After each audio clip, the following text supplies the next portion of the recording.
Winter is fast approaching here in New Zealand, and our garden is starting to get a little bit lackluster.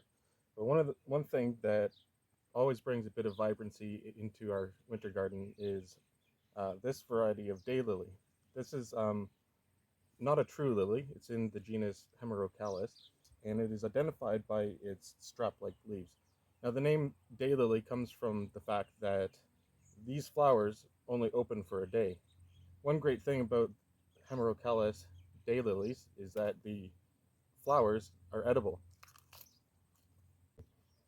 Um, this is a very great variety to bulk up your garden because it is very easily divided. Here I have a clump that I dug up earlier, and I just shake out the dirt, the soil, and gently pull away each crown. It takes a little bit of wiggling, but you get these spider-like roots. The entire plant is edible, although I usually only eat the flowers. Less than a year ago, we divided our clumps of daylilies into single crowns like this one here. Since then, they have grown into clumps of multiple crowns that are ready for dividing again. This plant right here is a good example of a plant that's ready to be divided. It has lost all of its flowers. They've finished flowering, and that's the best time to actually divide them. About 3 years ago, we found a clump of daylilies on the side of the road that somebody had put out for collection, and we brought it home and divided it and then placed it in our last garden.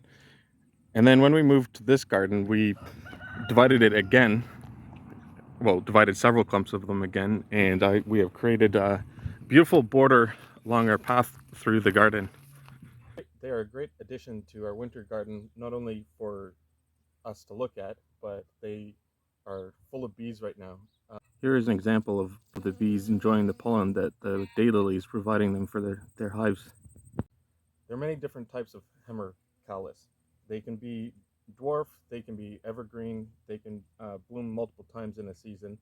These ones I like because they pretty much keep flowering all winter long. The only time they stop flowering is in the heat of summer when everything else is blooming.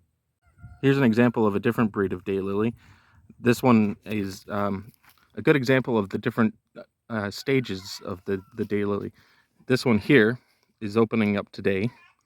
This one here probably opened up yesterday or last night. And this one here is over a day old. As you can see, they progressively deteriorate. There are other buds coming on, so this will continue flowering for a good long time.